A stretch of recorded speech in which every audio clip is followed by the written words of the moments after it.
வணக்கம் நேயர்களே, நீங்க கேட்டுக்கொண்டிருப்பது commentary 365.2 Daredevil Born Again season 2 episode number 5 release பண்ணிருக்கானுங்க. அண்ட் ஃபைனலா வெனஸா செத்துட்டா. எஸ், இத்தனை வருஷமா நம்ம கிங் பினை கண்ட்ரோல்ல வச்சு இந்த வெனஸா செத்துட்டா. சோ நான் கண்டிப்பா சொல்றேன், அடுத்த எபிசோடு பங்கமா இருக்க போகுது. ஏன்னா பவுல் கிட்ட நம்ம மேயர் ஃபிஸ்க் என்ன சொன்னான்னு தெரியும்ல. ஸோ அதனால தான் சொல்கிறேன், அடுத்த எபிசோட் பங்கமாக இருக்க போகுது. அண்ட் முக்கியமாக இந்த எபிசோட்ல ஒரு இடத்துல கூட ஆக்ஷனே கிடையாது. ஆனா தக்காளி இதாங்க ஒரு தரமான எபிசோடு.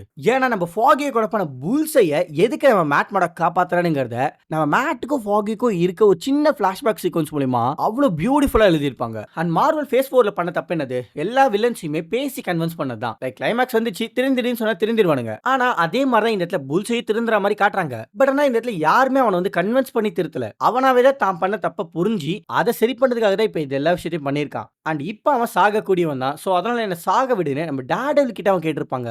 ஆனா அதுக்கு நம்ம டேர்டெவில் ஒரு லைனை சொல்லியிருப்பாரு, வேற மாதிரிங்க அதெல்லாம். லைக் ஆரம்பத்துல நான் தான் உன்னை கொலை பண்ண பார்த்தேன், சோ அதனால இப்ப நான் உன்னை காப்பாத்துறேன் அப்படின்னு சொல்ற அந்த லைன்லாம் தக்காளி புல் அடிக்குங்க. என்னை விட்ட இந்த ரைட்டிங்கை பத்தி நான் பேசிட்டே இருப்பேன். ஸோ அதனாலே எல்லாத்தையுமே இந்த பிரேக் டோலையும் மொத்தமாக பிரிச்சு மெஞ்சிடுவோம். ஸோ தொடங்குவோமா. ஓப்பனிங்கே மற்ற எபிசோட் போல மார்வல் டெலிவிஷன் போட்டதுக்கு அப்புறம் ஏதாவது ஒரு சீக்வன்ஸை ப்ளே பண்ணிட்டு அதுக்கப்புறம் தான் இன்ட்ரோ இறக்குவாங்கன்னு பார்த்தா இந்த எபிசோட ஒரு ஓப்பனிங்கே நமக்கு இன்ட்ரோல தான் ஆரம்பிக்கிறாங்க. அண்ட் அது முடிஞ்சதுக்கு அப்புறம் தான் நம்ம சீன்குள்ளேயே போறோம். அதுவும் வெனஸா கிட்ட, அதாவது புல்ஸை வெனஸாவை ஸ்ட்ரைக் பண்ணதுக்கு அப்புறம் அவளை டேரக்டா அப்படியே கூட்டிட்டு வந்து ஒரு ஹாஸ்பிட்டல்ல அட்மிட் பண்றாங்க. அண்ட் கூட நம்ம மேயர் ஃபிஸ்க்கும் அந்த பாக்ஸிங்ல போட்டிருந்தா அதே ட்ரெஸ்லவே வந்திருக்காரு. அண்ட் வெனஸாவை அந்த ஹாஸ்பிட்டலுக்குள்ள கூட்டிட்டு போயிட்டு இருக்கும்போது நமக்கு பேரலா சில ஷார்ட் கிளிப்ஸ் எல்லாம் காமிச்சிருப்பாங்க. லைக் வெனஸாவும் மேயர் ஃபிஸ்க்கும் ஒரு ஐலாண்ட்ல இருக்கிற மாதிரி. அதாவது இந்த சீசன் 2 எபிசோட் நம்பர் 2 ஓட முடிவுல நம்ம வெனஸா மேயர் ஃபிஸ்க் கிட்ட இந்த மேயர் வாழ்க்கை கிங் பின் ரெட் டூக் போட்டு இது எல்லாத்தையுமே விட்டுட்டு ஒரு சந்தோஷமான வாழ்க்கையை ஒரு ஐலாண்ட்ல வாழலாம்ங்கிற மாதிரி சொல்லிருப்பாங்கல. அது நடந்திருந்தா எப்படி இருந்துக்கும்ங்கிறத சின்ன ஷார்ட் கிளிப்ஸா காமிச்சிருப்பாங்க. இந்த நேரத்துல காலையில எப்படி நம்ம வெனஸாவோட ப்ளீடிங்கை மட்டும் நிறுத்திடுறாங்க. ஆனா அவங்கள முழுசா என்ன குணப்படுத்தல. ஏன்னா மண்டையில அடிபட்டனால அவங்களால திரும்ப கான்சியஸ்க்கு வர முடிஞ்சிருக்காது. அண்ட் அப்போ அந்த ஹாஸ்பிட்டலுக்கு ஏவிடி சேர்ந்த பவுல் வந்திருப்பான். எதுக்காக டேர்டெவில் அண்ட் புல்ஸை இன்னும் கண்டுபிடிக்கலங்கிற விஷயம் சொல்லிட்டு போகிறதுக்காக தாங்க இங்க வந்திருப்பான். ஆனா அதை சொல்லிட்டு அவன் கிளம்பும்போது நம்ம மேயர் ஃபிஸ்க் அவங்க கிட்ட ஒரே ஒரு விஷயம் தான் சொல்லியிருப்பாரு. அதாவது அவங்கள கண்டுபிடிச்சனா அவங்கள உயிரோட தான் எனக்கு கொண்டு வரணுங்கிற மாதிரி சொல்லியிருப்பாரு. ஸோ இந்த இடத்துல உங்களுக்கு புரிஞ்சுக்கும் மாட்டினா உங்களுக்கு என்ன நிலைமைன்ட்டு. அண்ட் இப்பதான் நமக்கு புல்ஸை அண்ட் டேர்டெவிலை காட்டுறாங்க. அதாவது அந்த ஃபாக்வெல்ஸ் ஜிம்ல நம்ம புல்ஸை அந்த இடத்துல என்ட்ரி கொடுத்து நம்ம வெனஸாவை ஸ்ட்ரைக் பண்றதுக்கு முன்னாடியே நம்ம வெனஸா புல்ஸையை சுட்டிருப்பாங்க. அண்ட் அதுக்கப்புறம் தான் நம்ம தலைவன் டேர்டெவில் என்ட்ரி கொடுத்து நம்ம புல்ஸையோட சேர்ந்து எஸ்கேப் ஆயிருப்பாரு. அண்ட் அப்போ அந்த இடத்துல ஒரு சின்ன இன்ட்ரெஸ்டிங்கான டீடைல் வச்சிருக்காங்க. அதாவது நம்ம டேர்டெவில் நம்ம புல்ஸையை காப்பாத்துறதுக்கு அந்த ஃபாக்வெல்ஸ்ல இருந்த கண்ணாடியை உடைச்சிக்கிட்டு வெளியில வந்து விழுந்ததுக்கு அப்புறம் தான் அப்ப டேர்டெவிலும் புல்ஸையும் அங்க தப்பிச்சு ஓடி இருப்பாங்களே. ஆனா அப்ப அந்த ஷாட்டோட ஓரத்துல பாத்தீங்கன்னா அந்த கண்ணாடி உடைஞ்சிருக்க ஷேப் கிட்டத்தட்ட பாக்கிறதுக்கு நம்ம வாட்சரை போலே இருக்கும். சோ நம்ம வாட்சரும் டேர்டெவில் பார்ன் அகைன் சீசன் 2 பார்த்துட்டு இருக்காங்கிற விஷயத்தை சூப்பரா காமிச்சிருப்பாங்க. அண்ட் அங்க இருந்து தப்பிச்சு நம்ம டேர்டெவில் புல்ஸையும் ஓப்பனா ஸ்ட்ரீட்ஸ் வழியா எஸ்கேப் ஆகாம அண்டர் கிரவுண்ட் டனல்ஸ் மூலமா எஸ்கேப் ஆக பார்த்திருக்காங்க. ஏன்னா அங்க இருந்து தப்பிச்சவங்க டைரக்டா ஒரு ரெஸ்டாரண்ட் கிச்சனுக்கு தான் வந்திருக்காங்க. ஆனா அந்த கிச்சன்ல வேலை பண்ற எல்லாருமே விஜிலண்டி சப்போர்ட்டர்ஸ் போல. சோ அதனால நம்ம புல்ஸையோட ப்ளீடிங்கை நிறுத்தத்துக்காக சில டவல்ஸ் எல்லாம் கொடுத்து இவங்க ரெண்டு பேருமே ஏவிடி ஃபாலன் கிட்ட இருந்து தப்பிக்கிறதுக்கு அங்க இருக்கிற ஒரு பழைய பாய்லர் டனலுக்கான வழியை காமிச்சிருப்பாங்க. சோ என்னதான் ஸ்ட்ரீட்ஸ்ல இருக்க நிறைய பேர் ஃபிஸ்க்கு சப்போர்ட் பண்றவங்களாவே இருந்தாலும் அதே ஸ்ட்ரீட்ஸ்ல விஜிலண்டிக்கு சப்போர்ட் பண்றவங்களும் இருக்காங்கங்கறத இந்த இடத்துல தெளிவா காமிச்சிருப்பாங்க. அண்ட் இப்போ அப்படி நம்ம மேயர் ஃபிஸ்க் கிட்ட தான் வரும். அண்ட் இங்க அராஷ் மெராட்டின்னு ஒரு டாக்டர் நம்ம வெனஸாக்கு சர்ஜரி பண்ண வந்திருப்பாரு. ஏடா பேரை வர ரொம்ப அல்திருத்தமா சொல்றாங்களே, இந்த மாதிரி கேரக்டர் ஏதாவது காமிக்ல இருக்கான்னு கேட்டீங்கன்னா அப்பெல்லாம் யாரும் இல்லங்க, ஜஸ்ட் இந்த சீரிஸ்க்காக தான் ஒரு கேரக்டர் கொண்டு வந்திருக்காங்க, அவ்வளவுதான். அண்ட் இங்க வெனஸாவை சர்ஜரிக்கு அவங்க கொண்டு போக அப்ப வெனஸாக்கு இருக்க ஷாட்டோட ரேஷியோ சடனா இன்க்ரீஸ் ஆக ஆரம்பிச்சிருக்கும். லைக் நம்ம டேர்டெவிலோட ரேடார் சென்சார் விஷுவலா காட்டுறதுக்காக அந்த ரேஷியோ இன்க்ரீஸ் பண்ணுவாங்கல, அதே மாதிரி இந்த இடத்துல நம்ம வெனஸாக்கும் பண்ணி அப்படியே ஒரு ஃபிளாஷ்பேக்கா நெட்ஃபிளிக்ஸோட டேர்டெவில் சீசன் 1ல இருந்த அந்த வெனஸாவை காட்டுறாங்க. அதாவது அப்ப நம்ம வெனஸா ஒரு கேலரியில தான் வேலை பண்ணிட்டு இருப்பாங்க. அண்ட் அந்த கேலரியில தான் நம்ம ஃபிஸ்கையும் ஃபர்ஸ்ட் டைம் மீட் பண்ணிருப்பாங்களே, அதுவும் ஒரு பெயிண்டிங் மூலமா தான். அதாவது ஃபிஸ்கோட அப்பா ஒரு பயங்கரமான சைக்கோங்க. சோ ஃபிஸ்கோட சின்ன வயசுல அவனோட அப்பா அவங்க அம்மாவை போட்டு பயங்கரமா அடிச்சிட்டே இருப்பான். பட் அவங்க அம்மா அடி வாங்குறது ஃபிஸ்க் பார்க்க கூடாதுன்னு ஒரு செவுத்தை பார்த்து நின்னுப்பாரு. சோ அந்த செவரோட டெக்ஸ்சர் எப்படி இருக்குமோ அதே மாதிரி தாங்க இந்த பெயிண்டிங்கோட டெக்ஸ்சர் இருக்கும். பட் அந்த பெயிண்டிங் எப்படி இந்த கேலரியோட சேல்ஸ்க்கு வந்துங்கிறதா இந்த பிளாஷ்பேக்ல காமிச்சிருப்பாங்க. அதாவது ஆரம்பத்துல அந்த பெயிண்டிங் ஒரு குப்பை மாதிரி தான் பேஸ்மெண்ட்ல போட்டு வச்சிருக்காங்க. ஏன்னா அந்த பெயிண்டிங் ரொம்பவே சிம்பிளா ஒண்ணுமே இல்லாத மாதிரி தாங்க இருக்கும். ஆனா அந்த பெயிண்டிங்க்கு ஏதோ அர்த்தம் இருக்குதுன்னு மட்டும் நம்ம வெனஸாக்கு புரியுது. சோ அதனால அன்னைக்கு நைட் நடக்க போற அந்த சேல்ஸ் ஈவென்ட்டுக்கு அந்த பெயிண்டிங்கை அவங்க அந்த கடையோட என்ட்ரன்ஸ்ல எடுத்து வந்து வச்சிருப்பாங்க. அதுவும் அந்த கடையோட ஓனருக்கு தெரியாம. ஏன்னா அவங்க அந்த பெயிண்டிங் இருக்க வேண்டிய இடம் பேஸ்மெண்ட் தான் சொல்லிருப்பாங்க. பட் இருந்தாலும் வெனஸா அந்த பெயிண்டிங் அந்த கடையோட என்ட்ரன்ஸ்ல வந்து வைக்கிற மாதிரி தான் அந்த மொத்த பிளாஷ்பேக் இருக்கும். பட் எதுக்குடா தேவையே இல்லாம ஒரு சாதாரண பெயிண்டிங் எடுத்து வந்து மாற்றத ஒரு பிளாஷ்பேக்கா வச்சுக்கிறாங்கன்னு கேட்டீங்கன்னா அது ஒரு சாதாரணமான பெயிண்டிங்கே கிடையாதுங்க. ஆனா அது ஒரு சாதாரணமான பெயிண்டிங் தான். ஆனா அந்த பெயிண்டிங் தான் இப்ப நம்ம வெனசாவ ஹாஸ்பிடலுக்கு வரைக்கும் வர வச்சிருக்கு. சோ அந்த பெயிண்டிங்க்கு பின்னாடி இருக்கிற நம்ம ஃபிஸ்கோட கதையும் அதே பெயிண்டிங் எப்படி நம்ம ஃபிஸ்கோட வெனசாவ சேர்த்து வச்சதுங்கிற கதையும் ரொம்பவே முக்கியமான ஒரு விஷயம். சோ அதனால தான் அந்த கேலரிக்கு எப்படி அந்த பெயிண்டிங் வந்துச்சுங்கிறதையே ஒரு பிளாஷ்பேக்கா காமிச்சிருக்காங்க. அண்ட் வெனசாவும் சாகிறதுக்கு முன்னாடி எப்படி அவங்க 2 பேருமே மீட் பண்ணாங்கங்கிற விஷயத்தை கேட்கும்போது தான் செத்துருப்பாங்களே. சோ அதனால எனக்கு என்னமோ அந்த பிளாஷ்பேக் சீக்வென்ஸ் ரொம்பவே பிடிச்சிருந்தது. தென் இப்ப அப்படியே நமக்கு அந்த ஹாஸ்பிடல்ல இருக்கிற டேனியல் தான் காட்டுறாங்க. அண்ட் நம்ம டேனியல் வெனசா அந்த ஹாஸ்பிடல்ல அட்மிட் ஆயிக்கிறாங்கிற விஷயத்தையும் அவங்க என்ன மாதிரி நிலைமையில இருக்கிறாங்கிற விஷயத்தையும் அவன் தான் வெளியில யாருக்கும் லீக் ஆகாத மாதிரி பாத்துப்பான். ஏன்னா அவன் தானே கம்யூனிகேஷன் ஆஃப் ஹெட். அதனாலதான். ஆனா அப்ப அவனோட போனுக்கு ஒரு மெசேஜ் வந்திருக்கும். அதுவும் பிபி கிட்ட இருந்து. அதாவது பிபி அந்த ஹாஸ்பிடலுக்கு ஏற்கனவே யாருக்குமே தெரியாமலே உள்ள வந்திருப்பா. அதுவும் எதுக்காகனா வெனசா எப்படி இருக்கானுங்கிறத கேட்டுட்டு போறதுக்காக. பட் அதுக்கு டேனியல் நீ கேட்கிற கேள்விக்கான பதில என்னால இப்ப சொல்ல முடியாது. சோ அதனால இங்க இருந்து கிளம்பிடுன்னு சொல்லிட்டு நம்ம பிபி அங்க இருந்து துரத்ததா பாப்பான். ஆனா அப்ப பிபி நம்ம டேனியல் கேட்டு உண்மையை கறந்தே ஆகணும்ட்டு நம்ம டேனியலை எமோஷனலா ட்ரிகர் பண்ணி விட்டுருவாங்க. லைக் நம்ம டேனியலை அவ கட்டி பிடிச்சிருவா. அண்ட் எமோஷனலா ட்ரிகர் பண்ணதுமே யாரா உண்மையை சொல்லாம இருப்பாங்க. சோ டேனியலும் வெனசா ரொம்ப கிரிட்டிக்கலான நிலைமையில இருக்காங்கன்னு சொல்ல பிபி அடுத்த நிமிஷமே அங்க இருந்து கிளம்பிடுவா. ஆனா கிளம்பி 5 நிமிஷத்துல நம்ம டேனியல் சொன்னது அப்படியே நியூஸ்ல ஓடிட்டு இருக்கோம். ஹமோ நீ கையை கால வச்சு சும்மாவே இருக்க மாட்டல அப்படிதாங்க இருக்கும். ஆனா அந்த நியூஸை பார்த்தோம் நம்ம டேனியல் பிபி குயால கையில மாட்டின செத்தனுங்கிற மாதிரி தான் சொல்லியிருப்பான். ஏன்னா அந்த நியூஸ் அவங்க இருக்கிற அந்த ஹாஸ்பிட்டலுக்கு எதிர்க்கவே வச்சுதான் எடுத்துட்டு இருப்பாங்க. அதாவது வெனசாவை அந்த ஹாஸ்பிட்டல் தான் அட்மிட் பண்ணிக்கிறாங்கன்னு எல்லா ரிப்போர்ட்டர்ஸ்க்கும் தெரிஞ்சிருச்சு. சோ அதனால ரிப்போர்ட்டர்ஸ் அந்த ஹாஸ்பிட்டலுக்குள்ளேயே வந்து நம்ம டேனியலே ரிப்போர்ட் எடுக்க வந்திருப்பாங்க. ஆனா அந்த ரிப்போர்ட்டர் கிட்ட நம்ம டேனியல பக் தான் ஏவிடிஎஃப் ஆல வச்சு மிரட்டி நம்ம டேனியலே காப்பாத்திருப்பான். அண்ட் எபிசோட் நம்பர் 3ல டேனியல் நம்ம பக்குக்கு ஒரு ஹாட் டாக் கொடுத்திருப்பால. அந்த ஹாட் டாக் இப்ப சாப்பிட போலாம்ங்கிற மாதிரி நம்ம டேனியல் அவங்க கூட்டிட்டு போயிடுவாங்க. டே பக் நீ இவ்வளவு நல்லவளா கிடையாதேங்கிற மாதிரி தானே சந்தேகம் வருது. கண்டிப்பா வரணும். ஏன்னா அவன் நம்ம டேனியல ஹாட் டாக் அவங்க கூட்டிட்டு போகாம ஆல்பனிக்கு கூட்டிட்டு போயிருப்பான். அண்ட் போற வழியிலே அவனை பத்தின சில உண்மைகளை பத்தி சொல்லியிருப்பான். அதாவது அவன் ரெஜிமெண்ட் 22ல தான் இருந்திருக்கான். அதுவும் ஹில்மேன் பேட்டில் ஃபீல்ட்ல இருக்கும்போது அவன் நைட் ரைட்ஸ் பண்ணிருக்கான். அதாவது அந்த பேட்டில் ஃபீல்ட்ல ஃபைட்டிங் ஏஜ் இருக்கிறவங்க யாருமே அன்னைக்கு நைட் தாண்டவே மாட்டாங்க. அதுவும் மெஜஸ்டி 14 வயசு தான் ஃபைட்டிங் ஏஜ்னு சொல்லியிருப்பாங்க. சோ அதாவது பக் 14 வயசு பையனை கூட கொலை பண்ணிக்கிறானுங்கிறது தான் இந்த இடத்துல நம்ம டேனியல் கிட்ட மென்ஷன் பண்றான். இந்த விஷயத்தை கேட்டதுமே டேனியல் கொஞ்சம் நேரத்துல பயந்துருப்பான். அவனை இன்னமும் பயமுறுத்துற மாதிரி அந்த லீக்ஸ் எல்லாம் பண்ணிட்டு இருக்கிறது நீதானாங்கிற மாதிரி கேட்டு அப்படியே ஒரு கடைக்கு போயிட்டு ஒரு ஷவல் அண்ட் ஷாவா வாங்கிட்டு வந்திருப்பான். அண்ட் அதை பார்த்துமே அவ்வளவுதான் முடிஞ்சுங்கிற மாதிரி உட்காந்துருவாங்க அவன். தென் அப்படியே பக் நம்ம டேனியலோட ஒரு காட்டுக்குள்ள வந்திருப்பான். அண்ட் அந்த காடை பார்த்ததுமே டேனியல் இதுக்கு மேலே பொறுமையா இருக்க முடியாதுன்னு கெஞ்ச ஆரம்பிச்சிருவாங்க. ஆனா அப்பதான் நமக்கு ஒரு விஷயம் தெரிய வருது. அந்த இடத்துல நம்ம கிறிஸ்டோபி சாஃபாவோட டெட் பாடியை புதைக்கிறதுக்காக தான் அந்த காட்டுக்கு வந்திருக்காங்க. அண்ட் அதுக்காக தான் ஷாவ் அண்ட் ஷவலை வாங்கிட்டு வந்திருக்கான். தக்காளி இன்னும் கொஞ்ச நேரம் விட்டுருந்தோம் டேனியல் பயத்திலே செத்துருப்பாங்க. ஆனா வரவன் போறவெல்லாம் நம்ம டேனியல் வச்சுதாங்க விளையாட்டு இருக்கான். சே பாவங்க. ஆனா உண்மையிலே அவன் பட் நம்ம அதை அப்படியே கட் பண்ணி டேர்டெவில் புல்சை கிட்ட தான் வரும். இங்க இவங்க 2 பேருமே அந்த டனல் ரொம்ப தூரம் நடந்து போயிருப்பாங்க. ஆனா ஒரு கட்டத்துக்கு மேல நம்ம புல்சை நடக்க முடிஞ்சிருக்காது. ஏன்னா புல்சை ஏற்கனவே ஏகப்பட்ட பிளேட் லாஸ் பண்ணிட்டால.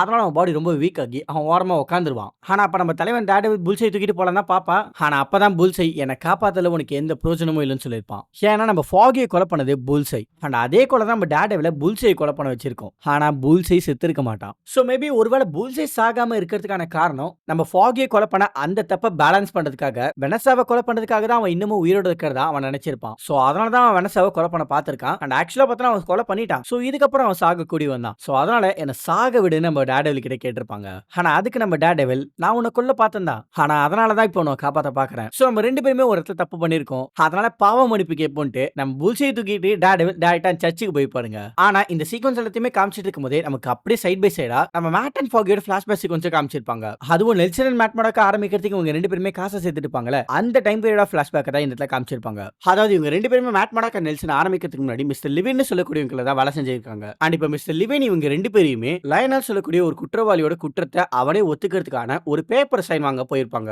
ஏன்னா அவன் ஏகப்பட்ட கிரைம் பண்ணிருப்பான். Like narcotics, firearm, drugs அப்படின்னு ஏகப்பட்ட கிரைம் பண்ணிருக்காங்க. சோ அதனால அவன் கிட்டத்தட்ட 10 to 12 வருஷம் பிரிசன்ல தான் இருந்தாவணும். ஆனா அவனே அந்த தப்பை ஒத்துக்கிட்டு இந்த பேப்பர்ல சைன் பண்ணா அவனோட கேஸ் கோர்ட்டுக்குலாம் போகாம அவன் டைரக்டா பிரிசனுக்கே போயிடுவான். ஆனா வெறும் 5 to 6 வருஷத்துல அவன் திரும்ப வெளியில வந்துடலாம். சோ அதனால தான் அந்த பேப்பர்ல சைன் வாங்குறதுக்காக இவங்க 2 பேருமே போயிருப்பாங்க. ஆனா அங்க போனதுக்கு அப்புறம் தான் தெரிய வருது அந்த லியோனல் நம்ம ஃபாகியோட ரூம்மேட்னு. ஆனா தப்பு பண்ணவங்க யாராவே இருந்தாலும் தண்டனை அனுபவிச்சு தானே ஆகணும். சோ அதனால அந்த பேப்பர்ல சைன் பண்ண சொல்லி கேட்க அப்பதான் லியோனல் ஒரு விஷயத்தையே சொல்றான். அதாவது லியோனல் இத்தனை வருஷமா வேலை பண்ணிட்டு இருந்தவங்களோட சின்னதா ஒரு பிரச்சனை வந்துட்டுதுங்க. சோ அதனால இப்ப அவன் மேல ஒரு கேஸை ஃபைல் பண்ணி அந்த கேஸை கோர்ட்டுக்கு அனுப்பாம அவன் பண்ண தப்ப அவனே ஒத்துக்கிட்டு அவனை டைரக்டா பிரிசனுக்கு அனுப்பி அவன் அந்த இடத்துல போட்டு தள்ளுறதா அவங்களோட பிளானா இருக்குது. சோ நம்ம மேட் அண்ட் ஃபாகி சொன்ன மாதிரி அவன் பிரிசனுக்குள்ள ரொம்பவே நல்லவனா இருந்து 5-6 வருஷத்துல திரும்ப வரலாம். ஆனா அவன் அங்க உள்ள போனதுமே அவனை ரூட் எடுக்கிறதுக்கு அங்க ஏகப்பட்ட பேர் இருக்காங்க. சோ அதனால லியோனல் இந்த ஃபைலை நான் சைன் பண்ண மாட்டேன், நான் பப்ளிக் டிஃபெண்டரை வச்சு நான் இந்த கேஸை மூவ் பண்ணிக்கிறேன்னு சொல்லிடுவான். ஆனா நம்ம மேட் அண்ட் ஃபாகிக்கு இவன் யாரு கீழே வேலை செய்யறான் அண்ட் யாரை பத்தி இப்ப பேசிட்டு இருக்கான்னு கூட தெரியாது. சோ அதனால அப்பதான் லியோனல் அவன் யாருக்கிட்ட வேலை செய்யறானுங்கிறது அப்படிங்கிறதே சொல்லியிருப்பான். அதாவது அவன் வேலை செஞ்சுட்டு இருக்கிறது யாருக்கிட்டனா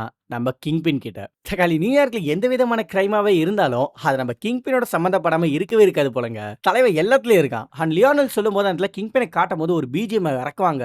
தக்காளி பங்கமா இருக்குங்க அது. அண்ட் நெட்ஃபிளிக்ஸ் டேர்டெவில் சீசன் 1 ஸ்டார்ட்லலாம் நம்ம கிங்பின் கூட விஸ்லி தாங்க இருப்பான். ஆனா ஒரு தரமான கேரக்டர். இப்ப எப்படி நம்ம கிங்பினோட பக் இருக்கானோ அந்த மாதிரி அப்போ விஸ்லி தான். எனக்கு தெரிஞ்ச வரைக்கும் பக்கையே விஸ்லி கேரக்டர் வச்சு தான் எழுதிருக்காங்கன்னு நினைக்கிறேன். ஏன்னா அவன் ஃபேஸ்ல எந்த விதமான ஒரு ரியாக்ஷனே இருக்காதுங்க. ரொம்பவே சில்லா இருப்பான். ஏன் சாகும் போது கூட எந்த ரியாக்ஷனுமே தன்னோட ஃபேஸ்ல இல்லாம ரொம்பவே சிம்பிளா செத்துருப்பாங்க. ஏன்னா அந்த அளவுக்கு ஒரு தரமான கேரக்டரா காமிச்சிருப்பாங்க. அண்ட் இப்போ லியோனல் அந்த பேப்பர்ஸை சைன் பண்ணாம பப்ளிக் டிஃபெண்டர்ஸ் மூலமா வெளியில வர ட்ரை பண்றானுங்க நம்ம விஸ்லிக்கு தெரிஞ்சதுமே அவனை வேற விதமா போட்டுறதுக்காக நம்ம கிங்பினும் விஸ்லியும் ஒருத்தனை பார்க்கறதுக்காக போயிட்டு இருப்பாங்க. அண்ட் அந்த ஒருத்தன் தான் நம்ம பக். சோ பக் அப்பத்துல இருந்து நம்ம கிங்பின் கீழ தான் வேலை பண்ணியிருக்கான். தென் லியோனை பத்தின ரிப்போர்ட்டை பக் கிட்ட கொடுத்துட்டு உன்னோட கிரியேட்டிவிட்டி இதுல காட்டுன்னு சொல்லிட்டு அவங்க ரெண்டு பேருமே அங்க இருந்து கிளம்பிடுறாங்க. அண்ட் அங்க இருந்து கிளம்பினதுக்கு அப்புறம் நம்ம விஸ்லி அவனுக்கு தெரிஞ்ச ஒரு ஆர்ட் கேலரிக்கு நம்ம கிங்பினை கூட்டு போயிருக்கான். அண்ட் அந்த ஆர்ட் கேலரியில நம்ம வெனஸா வேலை பண்ணிட்டு இருக்காங்க. சோ நம்ம வெனஸாவை கிங்பின் மீட் பண்ணதுக்கான காரணமும் ஒரு விதத்துல விஸ்லி தாங்க. அண்ட் இப்ப அப்படியே நம்ம மேட் அண்ட் ஃபாகி கிட்ட தான் வரும். இவங்க லியோனல் கிட்ட சைன் வாங்காதனால அந்த கேஸ் இப்ப பப்ளிக் டிஃபெண்டர்ஸ் கிட்ட போயிடுச்சு. சோ அதனால சொன்ன வேலையை தான் ஒழுங்கா முடிக்கல. அட்லீஸ்ட் குடுக்குற வேலையாச்சும் ஒழுங்கா முடிங்கனான்ட்டு மண்டே மார்னிங் குள்ள இந்த ரெக்கார்ட்ஸ் எல்லாத்தையுமே செக் பண்ணி பப்ளிக் டிஃபெண்டர்ஸ்க்கு அனுப்பணும்ட்டு மிஸ்டர் லிவின் அந்த ரெக்கார்ட்ஸ் கொடுத்துட்டு கிளம்பிடுவாங்க. சோ அன்னைக்கு நைட் ஃபுல்லா இவங்க ரெண்டு பேருமே உட்கார்ந்து அந்த ரெக்கார்ட்ஸ் செக் பண்ணிட்டு இருக்க அப்பதான் நம்ம ஃபாகி அந்த ரெக்கார்ட்ஸ்ல இருக்கிற ஒரு மிஸ்டேக்கே கண்டுபிடிக்கிறான். அதாவது லியோனலோட அபார்ட்மெண்ட்டை ஆக்சஸ் பண்றதுக்கான ஹவுஸ் வாரண்ட்டை அந்த இடத்துல தப்பா மென்ஷன் பண்ணிருப்பாங்க. லைக் 536 and halfங்கறத 536 னு மென்ஷன் பண்ணிருப்பாங்க. சோ அதனால இப்ப இந்த ரெக்கார்ட் கோர்ட்ல வேலிட் ஆகாம லியோனை வெளியில கொண்டு வரதுக்கான ஒரு ஃப்ரீ கார்டா ஆக்சஸ் ஆகுது. ஆனா லியோனலை வெளியில கொண்டு வரதுக்கு நம்ம மேட்டுக்கு உடன்பாடே இல்ல. ஏன்னா நம்ம மேட்டை பொறுத்த வரைக்கும் தப்பு பண்ணவனுக்கான சரியான ஜட்மெண்ட் கொடுக்கிறது மட்டும் தான் அவனோட வேலை. பட் அந்த ஜட்மெண்ட்க்கு அப்புறம் அவனுக்கு என்ன நடந்தாலும் அது நம்மளோட கையில கிடையாதுங்கிற மாதிரி தான் சொல்லிருப்பான். சோ அதனால அவனுக்கு ஜட்மெண்ட் கொடுத்து அவனை உள்ள அனுப்புறதா சரிங்கிற மாதிரி நம்ம மேட் சொல்ல. ஆனா லியோனல் அந்த பிரிசனுக்கு அனுப்புறதுல நம்ம ஃபாகிக்கு ஏதோ ஒரு உறுத்தல் இருந்துகிட்டே இருக்கு. ஏன்னா லியோனல் சின்ன வயசுல என்னதான் நம்ம ஃபாகியை புலி பண்ணியிருந்தாலும் ஏகப்பட்ட தப்புகளையும் பண்ணியிருந்தாலும் அவன் அந்த தப்புகள் எல்லாம் சரி பண்றதுக்கான செகண்ட் சான்ஸ்ங்கிறது அவனுக்கு கிடைக்கலங்க. ஏன்னா அவன் 8வது படிக்கும் போது அவங்க அம்மா குடிக்கு அடிமையே இறந்து போனாங்க. அண்ட் அவங்க அப்பா ஒரு சரியான ஆளே கிடையாது. அண்ட் அவனுக்கு கார்னர்னு சொல்லக்கூடிய ஒரு தம்பி வர இருக்கான். சோ இவங்களை பாத்துக்கிறதுக்காக தான் அவன் இந்த மாதிரியான தப்புகளை பண்ணிருக்கான். சோ மாறதுக்கான செகண்ட் சான்ஸ்னே அவன் வாழ்க்கையில கிடைக்கல. ஆனா அது இப்ப கிடைச்சிருக்குது. சோ அதனால இந்த இடத்துல அவனுக்கான ஜட்மெண்ட் ஜஸ்டிஸ்னு டெக்னிக்கலா பேசாம கொஞ்சமாச்சும் அவன் மேல மெர்சியை காட்டுமே நம்ம ஃபாகி சொல்லிருப்பான். சோ இந்த விஷயம் நம்ம டேர்டெவிலுக்கு புல்சை மேல ஒரு மெர்சியை கொண்டு வந்திருக்குமோன்னு நினைக்கிறேங்க. சோ லியோனலே இந்த இடத்துல வெளியில கொண்டு வந்துறாங்க. அண்ட் அப்ப அப்படியே நமக்கு பேரலா அந்த சர்ச்சில் இருக்கிற டேர்டெவில் புல்சை காட்டுறாங்க. அண்ட் அங்க தான் நம்ம புல்சை டேர்டெவில் கிட்ட இந்த விஷயத்துல இருந்தெல்லாம் நம்மளால தப்பிக்கவே முடியாது. ஏன்னா we are who we are னு சொல்லிருப்பான். ஏன்னா நெட்ஃபிளிக்ஸோட டேர்டெவில் சீரிஸ்ல நம்ம கிங்பினை டேர்டெவில் பீட் பண்ணிட்டாரு. ஆனா ஸ்டில் கிங்பின் இன்னமும் இருக்கார்ல. சோ அதனால தான் புல்சைல இருந்து தப்பிக்கவே முடியாதுங்கிற மாதிரி சொல்லிருப்பான். அண்ட் இத பத்தி அவங்க பேசிட்டு இருக்கும்போதே அப்ப அந்த சர்ச்சுக்கு ஏவிடி ஃபாலுங்க வந்துருவாங்க.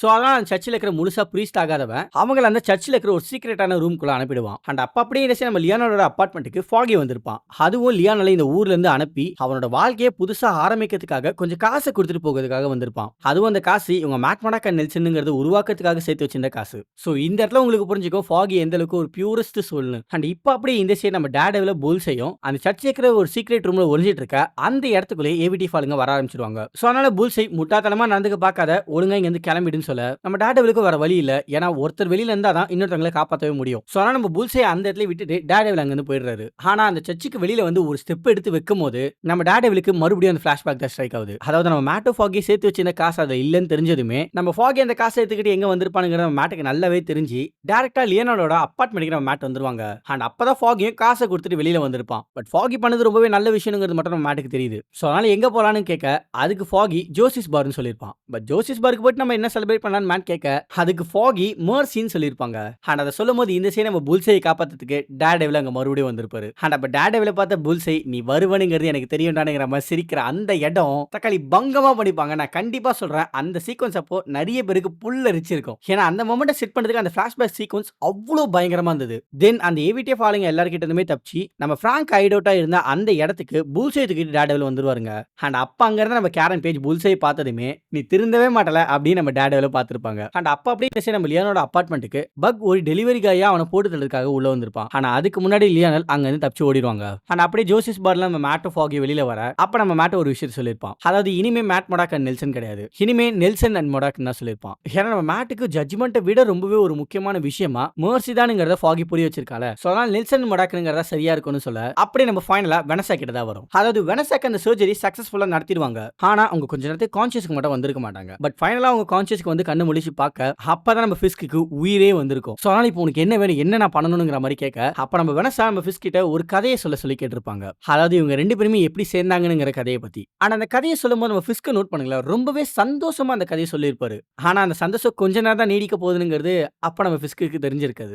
ஏன்னா வெனசா நம்ம ஃபிஸ் கிட்ட இன்னொரு கதையை கேட்டிருப்பாங்க. ஆனா அவங்க என்ன கதையை கேட்கறாங்கங்கிறத சொல்றதுக்கு முன்னாடியே அவங்க இறந்து போயிடுவாங்க. பட் எனக்கு தெரிஞ்ச வரைக்கும் அவங்க கேட்க வந்த கதை என்னவா இருக்கும்னா, ஒருவேளை இவங்க ரெண்டு பேருமே மீட் பண்ணலாம், இவங்களோட வாழ்க்கை எப்படி இருக்கும்ங்கிறத கேட்க தான் வந்திருப்பாங்கன்னு நினைக்கிறேன். பட் அதுக்கு முன்னாடியே நம்ம வெனசா இறந்துறாங்கங்க. அண்ட் அந்த நிமிஷம் நம்ம ஃபிஸ்க் வெனசாவை இறந்துட்டோமேனு கதறுவாருங்க. சோ அந்த அளவுக்கு பயங்கரமான எமோஷனலா இருக்கும். அண்ட் அந்த எமோஷனோடவே இந்த எபிசோடையும் அப்படியே முடிக்கிறாங்க. அண்ட் கிரெடிட்ஸ்ல நம்ம ஃபிஸ்க்கும் வெனசாவும் சந்தோஷமா இருக்கணும்னு நினைச்ச அந்த ஐலாண்டோட கடற்கரை சத்தத்தோடவே அந்த மொத்த கிரெடிட்ஸையும் ப்ளே பண்ணிருப்பாங்க. அண்ட் எனக்கு தெரிஞ்ச வரைக்கும் இதுக்கப்புறம் வரப்போற எந்த எபிசோடுமே இந்த அளவுக்கு ஒரு ஸ்லோ போர்னிங்கான ரைட்டிங்கும் ஒரு பக்காவான எமோஷன் இம்பாக்டோட இருக்காதுதான் நினைக்கிறேன். ஏன்னா இதுக்கப்புறம் வரப்போற எபிசோட் பியூர் ஆக்ஷனா தான் இருக்க போது, நான் அதை கண்டிப்பா சொல்லுவேன். ஆனா இந்த அளவுக்கு ஒரு எமோஷனல் இம்பாக்டா இந்த எபிசோட் மட்டும் தாங்க இருக்க போகுது. அண்ட் எனக்கு தெரிஞ்ச வரைக்கும் இந்த எபிசோட் எல்லாத்தையுமே கவர் பண்ணிட்டு தான் நினைக்கிறேன். ஆனா ஒருவேளை ஏதாவது நான் மிஸ் பண்ணினா கண்டிப்பா அதை கமெண்ட்ல சொல்லுங்க. அப்படி என்னதான் மிஸ் பண்ணிக்கிறேன்னு நான் தெரிஞ்சுப்பேன், மத்தவங்கள தெரிஞ்சுப்பாங்க. அண்ட் அது வரைக்கும் நீங்க கேட்டுக்கொண்டு இருப்பது கமெண்ட்ரி 365.2. அப்புறம் பார்க்கலாம்.